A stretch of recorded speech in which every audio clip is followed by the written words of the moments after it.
Welcome back to Animal Farm. Let's recap chapter 2 before we proceed into chapter 3. In chapter 2, old Major the pig had died early in March. His speech gave the animals a new outlook on life. They began preparing for the rebellion.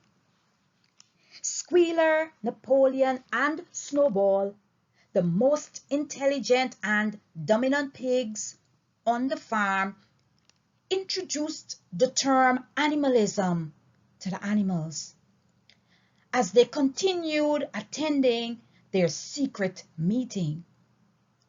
Mr. Jones was now disheartened and was drinking and getting drunk, even more neglecting the animals and the fields. Even the workers neglected animals, and though they neglected to feed them, they used whips to beat the animals, who eventually turned and rebelled, overthrowing the men. Eventually they ran out of the farm chased by the men, Mr. Jones as well. The rebellion was a success according to the animals, and they now had control of Manor Farm. They destroyed everything that reminded them of Mr. Jones, every single thing that was in their sight. They were so excited. Eventually, they changed the name of the farm from Manor Farm to Animal Farm. The animals learned how to take care of themselves, and they were ready to embark on this new journey of being responsible for themselves on the farm and taking care of themselves. Wow, that was a great chapter. Now we're going to head into chapter 3, and I'm going to continue to read. How they toiled and sweared to get the hay in, but their efforts were rewarded, for the harvest was an even bigger success than they had hoped. Sometimes the work was hard. The implements had been designed for human beings and not for animals.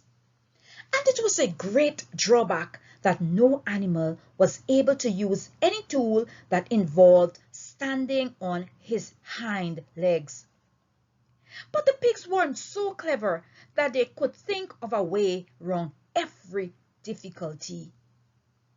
As for the horses, they knew every inch of the field, and in fact understood the business of mowing and raking far better than Jones and his men had ever done.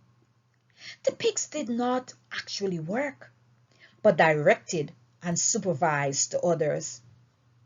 With their superior knowledge, it was natural that they should assume the leadership. Boxer and Clover would harness themselves to the cutter or the horse rake. No bits or reins were needed in these days, of course, and tramp steadily round and round the field with a pig walking behind and calling out, "Gee up, comrade," or "Whoa back, comrade," as the case might be. And every animal down to the humblest worked at turning the hay and gathering it. Even the ducks and hens toiled to and fro all day in the sun, carrying tiny whips of hay in their beaks. In the end, they finished the harvest in 2 days, less time than it had usually taken Jones and his men.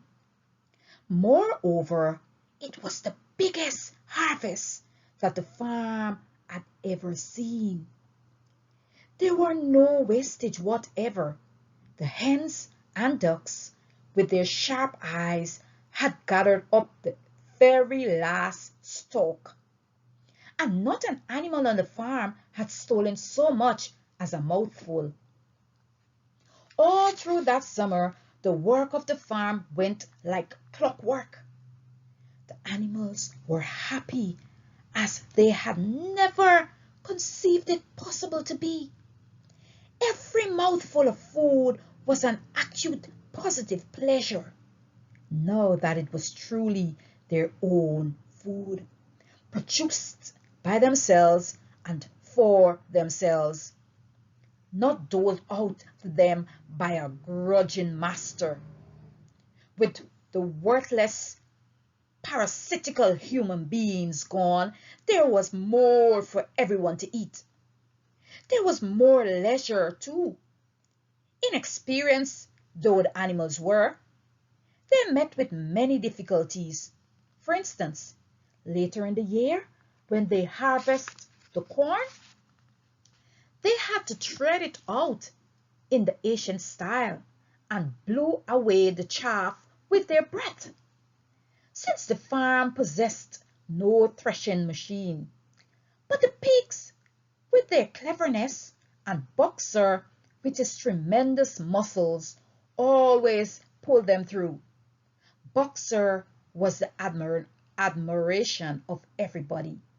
He had been a hard worker even in Jones' times, but now he seemed more like the 3 horses than one.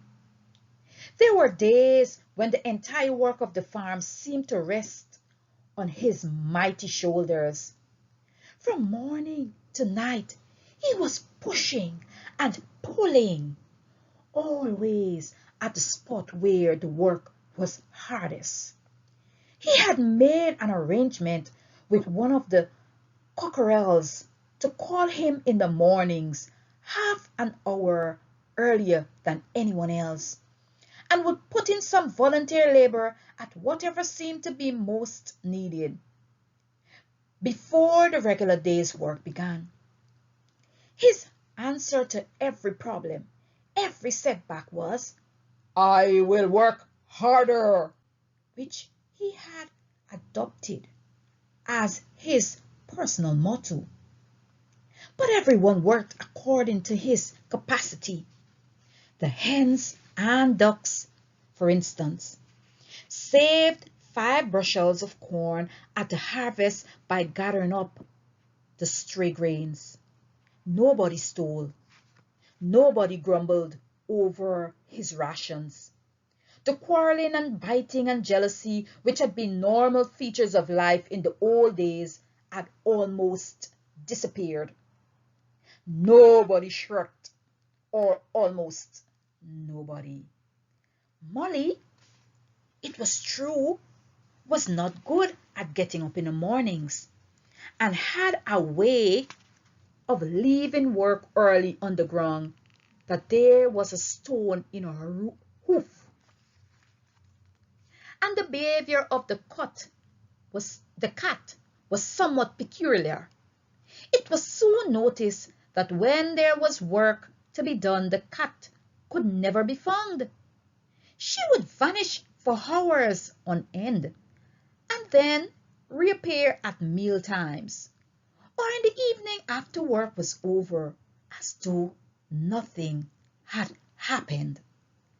But she was always made such excellent excuses, and purred so affectionately, that it was impossible not to believe in her good intentions. Old Benjamin, the donkey, seemed quite unchanged since the rebellion. He did his work in the same slow, obstinate way as he had done it in Jones's time, never shirking and never volunteering for extra work either. About the rebellion and its results, he would express no opinion. When asked whether he was not happier now that Jones was gone, he would say only, "Donkeys live a long time. None of you had ever seen a dead donkey." And others had to be content with this cryptic answer. On Sundays, there were no work. Breakfast was an hour later than usual, and after breakfast there was a ceremony which was observed every week without fail. First came the hoisting of the flag. Snowball had found in a harness room an old green tablecloth of Mrs. Jones and had painted on it a hoof and a horn in white. This was run up the flagstaff in the farmhouse garden every Sunday morning. The flag was green, Snowball explained, to represent the green fields of England, while the hoof and horn signified the future republic of the animals, which would arise when the human race had been finally overthrown. After the hoisting of the flag, all the animals trooped into the big barn for a general assembly, which was known as the meeting. Here, the work of the coming week was planned out, and resolutions were put forward and debated. It was always the pigs who put forward the resolutions. The other animals understood how to vote, but could never think of any resolutions of their own. Snowball and Napoleon were by far the most active in the debates, but it was noticed that these two were never in agreement. Whatever suggestions either of them made, the other would be counted on to oppose it.